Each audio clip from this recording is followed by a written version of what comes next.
कुर्सी तो है, धर्मेंद्र प्रधान जी को मैं कहना चाहता हूं, सुनो भाई, कुर्सी तो है, आपका जनाजा थोड़ा ही है। अगर कुछ कर नहीं सकते तो छोड़ क्यों नहीं देते, क्यों चिपक के बैठे? ये तो एक केंद्रीय मंत्री के पद से इस्तीफे की बात, ऐसे कितने ही मंत्रियों को लगातार इस्तीफे देने पड़ेंगे। देखो 20 तारीख को प्रोटेस्ट होगा तो प्रोटेस्ट होगा, और ऐसा प्रोटेस्ट होगा कि पिछले 10, 12, 15 साल में तो ऐसा प्रोटेस्ट दिल्ली में नहीं हुआ होगा। मैं नौजवानों के इस इनकलाब को जिंदाबाद करता हूं। आज इस जंतर मंतर पे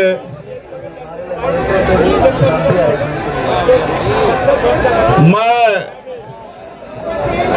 बहुत इंपॉर्टेंट बात आपसे करने के लिए आया, और वो तभी संभव होगी जब आप शोर शराबा बंद कर दोगे। अगर आप बोलते रहोगे, नारा लगाते रहोगे, तो फिर मेरी बात आप तक नहीं पहुंच पाएगी। और मैं कई बार इस जंतर मंतर पे आया हूं। ये जंतर मंतर जहां से जहां तक दिखाई देता है, और जहां तक दिखाई भी नहीं देता उसको भी हमने कई बार जो है जन सैलाब से भरा है। यहां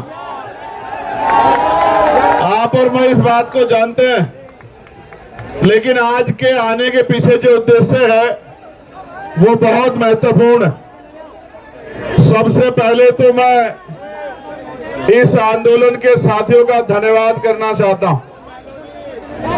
जो आंदोलन में साथी बैठे हैं, हमारी बहनें, नौजवान साथी, प्यारे भाई, बुजुर्ग माएं, उन सब का धन्यवाद करता हूं, क्योंकि पिछले लंबे समय से वो लगातार लड़ रहे हैं, और इस तरह से लड़ रहे हैं कि जो नहीं भी सुनना चाहता उसको भी सुनना पड़ रहा है, जो नहीं भी देखना चाहता उसको भी देखना पड़ रहा है, और जो नहीं भी बोलना चाहता उसको भी बोलना पड़ेगा। मेरी बात को आप याद रखना। जो आज चुप है उसको भी कल बीच में आके बोलना पड़ेगा। ये नौजवानों का इनकलाब है, और इसके साथ सोनम भाई जैसे क्रांतिकारी महान योद्धाओं का साथ है। ये जो आपके रेल वाले साथी है ना, ये हटेंगे तो बहुत आसान रहेगा, आप आओगे तो वो भी उठ जाएंगे। मैं आपके उत्साह को समझता हूं, और ये उत्साह बना रहना चाहिए, ये उत्साह आगे बढ़ना चाहिए। प्यारे साथियों, ये जो शख्स हमारे बीच है, सोनम सर, पिछले लंबे समय से इस देश के लिए कई महत्वपूर्ण लड़ाई, लोगों को जगाने के लिए, लोगों को उनके अधिकार के प्रति जागरूक करने के लिए हम लोगों ने लड़ते देखा है। और अच्छी बात यह है कि वो अपने लिए नहीं लड़ रहे हैं, ना उनको नौकरी चाहिए, ना उनको कोई पेपर देना,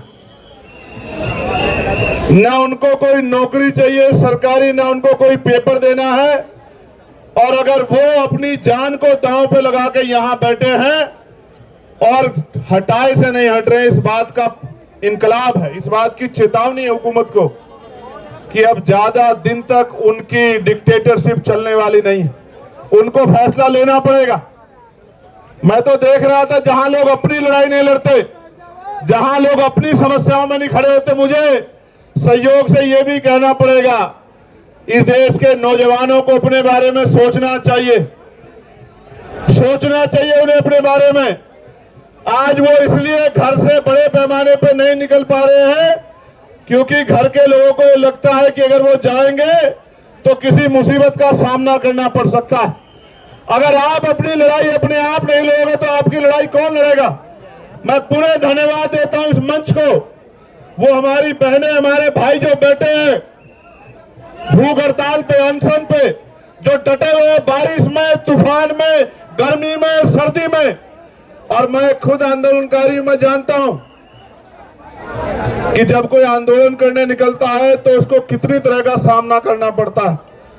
उसमें सवाल खड़े किए जाते हैं, उसकी नैतिकता को गिराने के लिए प्रयास किए जाते हैं, उसमें आरोप लगाए जाते हैं कि इनको फंड कहां से मिल रहा है, इनको सुविधा कहां से मिल रही है, ये इस पार्टी से ऑर्गेनाइज है, ये इस संगठन से ऑर्गेनाइज है। ये मैं इनको देख के क्या कहूं, ये किससे ऑर्गेनाइज हो सकते हैं? ये तो नौजवान हैं, और नौजवान जब जब अंगड़ाई लेता है निजाम बदल जाता है। मेरी बात को आप याद रखना। जो आज चुप हैं उनको कल तय करना पड़ेगा। ये लड़ाई किसी दल की नहीं है, ये लड़ाई भारत के युवाओं की लड़ाई है, और जो लड़ रहा है उसको भी लोग देख रहे हैं, और जो चुप है लोग उसको भी देख रहे हैं। लोग ये भी देख रहे हैं कि कौन खड़ा है और कौन सिर्फ जो है किसी नुकसान का इंतजार कर रहा है। ये बड़े इंपोर्टेंट लोग आज मैं इस मंच पे देख रहा हूं। प्यारे साथियों, मैं तो खुद एनएसए में रहा 16 महीने के लिए जेल में, और निर्दोष होते हुए रहा। उसके बाद दिल्ली कई बार यहां प्रदर्शन करने आया तो रास्ते रोक दिए गए, बैरिकेडिंग लगा दी गई, बड़े पुलिस ने साइन बोर्ड खड़े करके तमाम तरह के प्रयास किए, डिटेन किए गए। लेकिन जब कोई क्रांतिकारी किसी अच्छे मकसद के लिए निकलता है, किसी जंग के लिए, किसी लड़ाई के लिए निकलता है, किसी संघर्ष के लिए निकलता है, ये छोटी मोटी दीवारें उनको रोक नहीं सकती। तो कई बार संघर्ष करने के बाद, और जब इससे भी काम नहीं चला तो गोली भी खानी पड़ी। लेकिन मैं जिम्मेदारी से कह सकता हूं, ये मुल्क हमारा, ये देश हमारा, हम इस देश के नागरिक हैं। इस देश के हर एक नौजवान की जिम्मेदारी, हमने लोकसभा में शपथ ली है संविधान की कि हम अंतिम व्यक्ति के अधिकारों की लड़ाई लड़ेंगे। मेरी और सबकी जिम्मेदारी बैठती है कि वो इस प्रोटेस्ट में साथ खड़े हों। आप महसूस करके देखो, देश की हर मां चाहती है कि चंद्रशेखर आजाद और भगत सिंह पैदा हों, लेकिन हो पड़ोसी के यहां, क्योंकि उनको शहादत देनी। और मैं फिर कह रहा हूं, ये देश आंदोलन से बना है, ये देश आंदोलन से आगे बढ़ा है। इस देश ने आंदोलन से अंग्रेजों के पैर उखाड़ दिए थे, और ऐसे आंदोलन जो अंग्रेजों की भाषा बोलेगा, जो अंग्रेजों के रास्ते पे चलेगा, जो अंग्रेजों को अपना आदर्श मानेगा, उन सबके पैर भी ऐसे आंदोलन उखाड़ देंगे जो आज तानाशाही कर रहे हैं। क्यों नहीं? मैं जानना चाहता हूं कि धर्मेंद्र प्रधान जी को क्यों नहीं जा रही आवाज, प्रधानमंत्री जी को क्यों नहीं जा रही आवाज, गृह मंत्री जी को क्यों नहीं जा रही आवाज, और वो सरकार किसका इंतजार कर रही है कि ये इस शख्स में, इस मंच पे बैठा है ये शख्स जो है, जो एक वैज्ञानिक है, जो एक पर्यावरण का मित्र है, जो देश की धरोहर है, वो मर जाए, इस देश की बात का इंतजार कर रही है क्या सरकार? या इंतजार कर रही है कि कुछ गोंस आके यहाँ पत्थर फेंक दे, डंडा चला दे, या कोई भीड़ आके इस आंदोलन में हिंसा कर दे, ये आंदोलन बर्बाद हो जाए? मैं अपने साथियों को कहूंगा, बहुत सचेत होकर चलाने की आवश्यकता है। अब तक जैसे आपने चलाया, आपकी बहादुरी को हम लोग सलाम करते हैं। अब तक जैसे आपने चलाया, मैं आपकी बहादुरी को सलाम करता हूं। और मैंने देखा इस तरपाल के लिए पैर पकड़ने पड़े भाई, इस तरपाल के लिए पैर पकड़ने पड़े यहाँ रुकने के लिए। लास्ट बार पहलवान बेटियों का आंदोलन हुआ था यहाँ, मेरे आज भी याद है, जब ये आंदोलन लंबा चला था। उसके बाद ये दूसरा आंदोलन है। और कहा गया मुझसे भी कल, इन्होंने कहा इनकी टीम ने कि भैया 20 तारीख को कूच करेंगे हम लोग। 20 को ही करोगे ना? पक्का?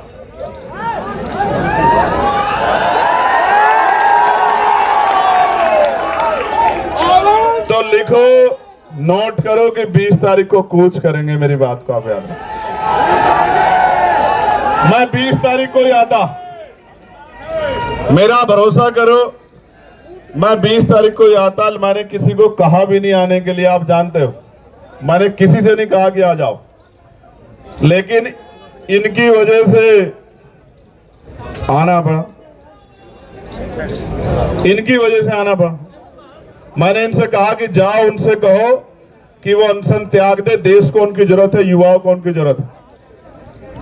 और इन्होंने कहा कि वो तो नहीं मान रहे। मैंने इनसे कहा मेरा संदेश देना कि उनका भाई इनसे कह रहा है कि त्याग दो, तो संदेश ये आया कि नहीं वो नहीं छोड़ रहे अनशन। तो मैं आज इनसे नहीं कहूंगा अनशन छोड़ो, मैं बिल्कुल नहीं कहूंगा। मेरे आज भी याद है जब शहीद आजम सरदार भगत सिंह जेल में थे, उनके पिताजी चले गए एप्लीकेशन लेके अंग्रेजों के पास कि इनकी सजा माफ कर दी जाए। तो मुझे याद है शहीद आजम सरदार भगत सिंह जी के वो शब्द अपने पिता से जब उन्होंने कहा कि आज आपने मेरी पीठ में छुरा घोंपा है, जिनके खिलाफ मैं लड़ रहा हूं, आपने उनके आगे कमजोर पड़ने का काम किया। आज आपने मेरे आंदोलन को कमजोर किया, मेरे संघर्ष को कमजोर किया। तो मैं लड़ने वाला व्यक्ति हूं, मैं इनका संघर्ष कमजोर नहीं करूंगा। अगर इनको कुछ होगा तो इसका खामियाजा इस सरकार को भुगतना पड़ेगा, मेरी बात को आप याद रखना। हमें इनको मनाने की जरूरत नहीं है कि ये अनशन त्यागे, देश की सरकार से सवाल पूछने की जरूरत है कि वो इस डिक्टेटरशिप को क्यों कर रही है। जो शिक्षा मंत्री पेपर नहीं बचा सकता है, वो युवाओं का भविष्य कैसे बचाएगा, इस बात का जवाब शिक्षा मंत्री जी को देना पड़े।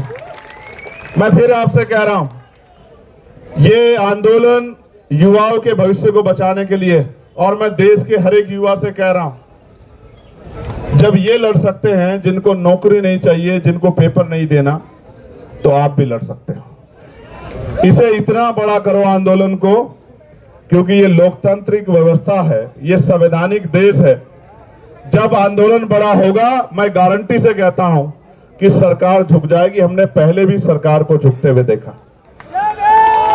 किसानों की शहादतें याद करते हुए मैं कहना चाहता हूं, किसानों को नमन करते हुए हमने सरकार को झुकते हुए देखा है। ये तो एक केंद्रीय मंत्री के पद से इस्तीफे की बात, ऐसे कितने ही मंत्रियों को लगातार इस्तीफे देने पड़ेंगे जब जनता खिलाफ हो जाएगी। मेरी बात को आप याद रखें। कुर्सी तो है, धर्मेंद्र प्रधान जी को मैं कहना चाहता हूं, सुनो भाई, कुर्सी तो है, आपका जनाजा थोड़ा ही है। अगर कुछ कर नहीं सकते तो छोड़ क्यों नहीं देते, क्यों चिपक के बैठे? अगर ये खलल डाल रहे हैं, एक बार जो कह दिया जाए वो माना जाए, उसके बाद दोबारा कहना पड़े तो ये अनुशासन के बाहर। अगर आप कुर्सी पे बैठ के कुछ कर नहीं सकते, देश के युवाओं का भविष्य नहीं बना सकते, तो आप कुर्सी छोड़ क्यों नहीं देते सर? क्यों चिपट के बैठे हो? जब देश के युवाओं को आप जैसा शिक्षा मंत्री चाहिए ही नहीं है, तो काहे को चिपक के बैठे हो? सवाल ये है, सरकार अगर 3 किलोमीटर की बात नहीं सुन रही है तो क्या 300 किलोमीटर की बात सुन सकती है? सरकार सुनना नहीं चाहती है, सरकार सुन के इग्नोर कर रही है। जवाब दो। उनको लगता ये है कि ऐसी अफीम चाट रखी है लोगों ने, कितने दिन याद करेंगे। और ये सच भी है, ये सच भी है। मैं बहुत कड़वी बात कह रहा हूं, जिनके बच्चों के लिए यहां लड़ा जा रहा है, वो माँ बाप घर में इसलिए बैठे हैं कि उनके बच्चों से कोई सवाल उनके बच्चों के फ्यूचर पे ना आ जाए। आपके बच्चों का फ्यूचर है ही कहां भाई? पैसे वाले लोग पेपर लीक करा लेंगे, जिनके जो पावर स्ट्रक्चर से जुड़े हुए लोग हैं उनको पेपर पहुंच जाएगा, तो किसको नुकसान होगा? उसी को ना जो मेहनत कर रहा है, वो किसी भी जाति का हो, किसी भी धर्म का हो। तो ये फिर न्याय, फिर ये अवसर की समता, निष्पक्षता कहां बची? मैं तो उन बहादुर बहनों का भी धन्यवाद करता हूं, उनके हौसले का भी धन्यवाद करता हूं जो डटी हुई है। जहां नौजवान घर में बैठ के रील देख रहा है, वहां मेरी बहादुर बहनें आंदोलन कर रही है। मैं दिल से धन्यवाद करता हूं। 20 तारीख को आओगे नहीं आओगे बताओ?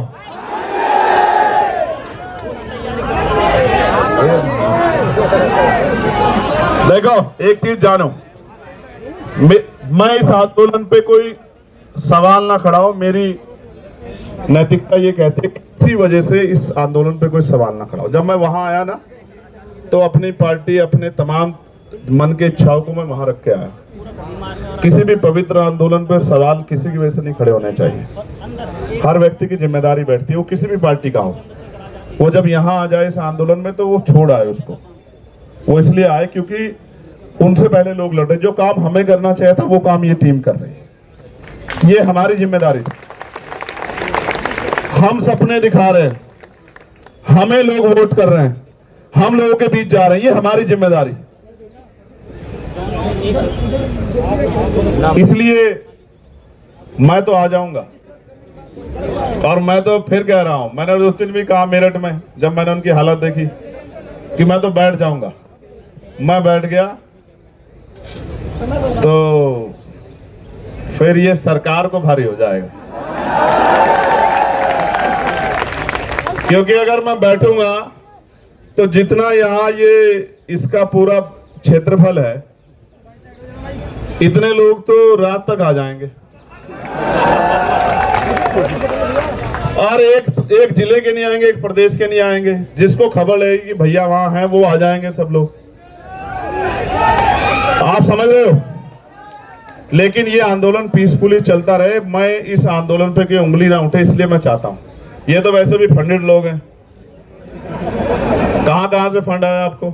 पाकिस्तान से जोर शोर से आ चुका है, पाकिस्तान से आ चुका है। कहां से? हर जगह से आ चुका है। पीएम के वो भी आ जाएगा। देखो सुनो, ये पाकिस्तान लवर है पहला, फिर ये जोर शोर से इनको फंड्स आ रहे हैं, फिर ये CIA के एजेंट से इनको बात वहां से वो चल रहा है। अभी और रहेगा, पहले वो हिंदू मुसलमान जैसे वो भी यहाँ करके देख चुके ये लोग, धर्म विरोधी सब कुछ करके। लेकिन सवाल ये है, ये लड़ किसके लिए रहे? इनमें से कौन सा ऐसा है जिसका पेपर लीक हुआ है? क्या जरूरत है इनको आने की? क्या जरूरत है इनको खड़े होने की? इनके घर वालों को डर नहीं लगता क्या? क्या उनकी जान कीमती नहीं है क्या? क्या वो आपके लिए लड़ते लड़ते शहीद हो जाए तो भी ना आप जागो? आपको याद है सरदार भगत सिंह क्यों फांसी का फंदा चूमना चाहते थे? उनको ऐसा लगता था कि मेरे जाने के बाद लोग जागेंगे, और यही जिद करके सोनम सर बैठे हुए। मैं आपसे आग्रह करूंगा सर, 20 तारीख को आप, हम लोग जितना बड़ा प्रोटेस्ट आप चाहोगे उतना बड़ा करेंगे, मगर 20 तारीख को आप हमारी भी मान लेना। आप आदमी बता दो कितने चाहिए 20 तारीख के प्रोटेस्ट में आपको, और बताओ यहां से वहां तक, संसद तक आदमी चाहिए, आप बताओ। आप जो कहोगे, आप कहोगे कि यहां से संसद तक आदमी देखने हैं, तो मैं वचन दे कहता हूं। सुनो भाई, मैं कोई बात हवा में नहीं कहता। पहली बात, अगर मैं कह रहा हूं यहां खड़े होकर एडवोकेट चंद्रशेखर आजाद कि यहां से संसद तक आदमी आदमी होगा, तो आदमी आदमी होगा। मेरी बात को आप याद रखें। और सुनो, महापुरुषों की तस्वीरों के अलावा झंडा भी कोई नहीं होगा, क्योंकि इस आंदोलन के साथ खड़े हैं। इस आंदोलन से कोई राजनीतिक लाभ नहीं चाहिए। मेरी बात को आप याद रखें। उस काम को हम लोग करते हैं। बताओ सर, तय कर दो, आप बताओ। चलो, आपका कंसर्न बहुत जरूरी है। 20 तारीख को आप हमारी मान लोगे ना? 20 तारीख को जो आप कहते हो हम करेंगे। आप बताओ, आप हमारी मान लो। देश को जरूरत है आपकी।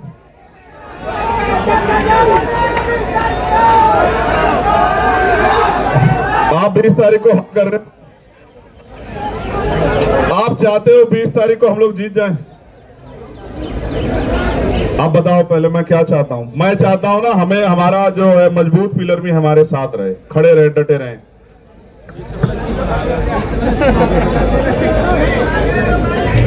फिर हम विजय दहिया का डांस भी देखेंगे यहाँ 20 तारीख की शाम में।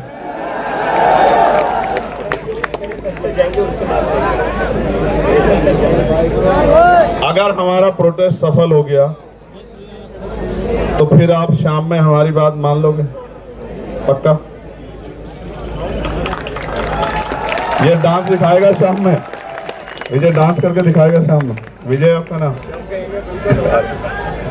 देखो 20 तारीख को प्रोटेस्ट होगा। तो प्रोटेस्ट होगा, और ऐसा प्रोटेस्ट होगा कि पिछले 10, 12, 15 साल में तो ऐसा प्रोटेस्ट दिल्ली में नहीं हुआ होगा। कारण क्या है? कारण क्या है? ये जिनके लिए लड़ रहे ना, उनको भी नहीं पता कि ये उनके लिए लड़ रहे हैं। यहां तो मीडिया बहुत कुछ तय कर देता है। वो सुई के बराबर इस आंदोलन में इनके मन का खोट ढूंढ रहे हैं। वो ये चाहते हैं एक इतना सा इनके खिलाफ कुछ मिले जिसको वो बता सके कि ये आंदोलन एंटी नेशनल है, ये भारतीय संवैधानिक व्यवस्था को डिस्टर्ब करने के लिए किया जा रहा है। मैं यहीं पल पड़ा हूं, यहीं संघर्ष किया। मैंने जेएनयू के बच्चों पे चलती लाठियां भी देखी, मैंने डीयू के बच्चों पे चलती लाठियां भी देखी, मैंने यहाँ एनआरसी से लेके तमाम आंदोलन देखे, और मैंने खुद बताया ना, मैं निर्दोष होते हुए 16 महीने जेल में रहा। जब मुझे बेल मिली तो मेरे ऊपर एनएसए लगा दी रात को 2:30 बजे। हम भरोसा करते हैं लोकतांत्रिक व्यवस्था में, संवैधानिक व्यवस्था में, अपने जो गवर्नमेंट के इंस्टीट्यूशन है उनमें भरोसा करते हैं। हमें लगता है अगर कोई नहीं सुनेगा तो कोर्ट सुनेगी, तो जब कोर्ट से बेल मिलती है तो फिर एनएसए लग जाता है। कहां जाएंगे हम लोग? हम यही आंदोलन कर सकते हैं। और जिनको लगता है आंदोलन से कुछ नहीं होता, मैं आपको फिर कह रहा हूं, 2 दिन पहले हम लोग मिले थे, मैंने इनसे कहा था कि आप बहानो मेरी बात को कि बहुत कुछ होगा, बहुत कुछ होगा, बस आप डटे रहो। और मैंने इनसे कहा कि 20 तारीख तक डटे रहना। मैं प्रार्थना करता हूं महापुरुषों से, कुदरत से, प्रकृति से कि वो 20 तारीख तक इस आंदोलन को और मजबूत करे, स्वस्थ रखे, क्योंकि 21 तारीख की सुबह बहुत सुनहरी होगी भारत में। मेरी बात को आप याद रखें। और मैं इस मंच से कहना चाहता हूं कि जो घर है, चुप है, सो रहा है, या जानबूझ के सोने की एक्टिंग कर रहा है, एक बहुत बड़े चिंतक ने कहा है कि कुछ लोग सिर्फ इस वजह से नहीं लड़े कि कहीं वो मर ना जाए, लेकिन सच ये है कि एक दिन मरना सबको है। चाहे लड़कर मरो और चाहे डर कर मरो, चाहे मुकाबला करके सामना करो, चाहे हार मान के बैठ जाओ, और मान लो तो हार और ठान लो तो जीत। और सिर्फ सांसों का रुकना मौत नहीं होती, जिनका जमीर मर जाता है वो भी मर जाता है। ये जिंदा लोगों का मंच है, मैं इनको बधाई देता हूं। हम और हमारी पूरी टीम आपके साथ खड़ी है। जो यहां से मुझे आज सुनेगा, मैं निमंत्रण नहीं भेजूंगा, ना मैं फेसबुक के जरिए आपसे अपील करूंगा। 20 तारीख को मैं यहां मिलूंगा, पार्लियामेंट चलेगी। मैंने भी कोई कमिटमेंट किया। मैं टिहरी जा रहा था तो पुलिस के भाइयों ने मेरा बड़ा सम्मान किया, मेरी शर्ट फाड़ दी, तो मैंने वादा किया था कि 20 तारीख को मैं उस फटी शर्ट को पहन के देश की पार्लियामेंट में जाऊंगा, बताने के लिए, ये बताने के लिए नहीं कि मुझे लाठी लगी है या मेरी शर्ट फाड़ दी गई है। जब हम संघर्ष करने जाएंगे तो मिठाई तो नहीं मिलेगी, लेकिन ये बताने जाऊंगा कि सत्ता कितनी तानाशाह हो गई है। वो 3 किलोमीटर की आवाज को भी नहीं सुनती और 300 किलोमीटर की आवाज को भी नहीं सुनती। और हमें भरोसा है इस देश की महान न्यायपालिका पे कि वो हमारे दर्द को सुनेगी। एक दिन पहले पेपर लीक की खबर आती है, जब बच्चा अपना पूरा मन बना के हिम्मत करके पहुंच गया सेंटर पे, और जब वो खबर आती है तो वो ऐसा हो जाता है उसको जैसे उसकी शरीर की हिम्मत टूट गई हो। और मेरे आज भी याद है ना, पेपर के समय हम लोगों ने भी बहुत पेपर दिए हैं विजय, तो रुकने की जगह ढूंढते थे, किसके यहाँ रुकेंगे, किसके यहाँ खाना खाएंगे। दूसरे शहर में जाना मिडिल क्लास परिवारों के लिए, गरीब बच्चों के लिए आसान थोड़ा ही। और जब जा रहे हैं तो पता लग रहा है पेपर लीक हो गया है या घोटाला हो गया है। आप समझो ना क्या कर रहे हो आप देश के साथ। और जिस देश में 94,000 स्कूल बंद हो गए हों पिछले 10 साल में, और लाखों की संख्या में शराब की दुकानें खुल गई हों, और जहां टीचर को आदेश दिया जाता हो कि भूसा इकट्ठा करके लेके आओ, क्योंकि गौशाला में गाय भूखी नहीं रहनी चाहिए। मैं मानता हूं कि गाय भूखी नहीं रहनी चाहिए, सरकार के पास बहुत बजट है, लेकिन टीचर इसलिए नहीं है कि वो भूसा इकट्ठा करे, उसको बच्चों का भविष्य बनाना। क्या मजाक कर रहे हो आप लोग? ये कैसा देश बना के दे? ये क्रांतिकारियों के सपनों का भारत है, ये बाबा साहब अम्बेडकर द्वारा लिखे गए संवैधानिक मूल्यों का भारत है। इसके लिए शहादत दी देश ने। बहुत चिंता का सवाल है।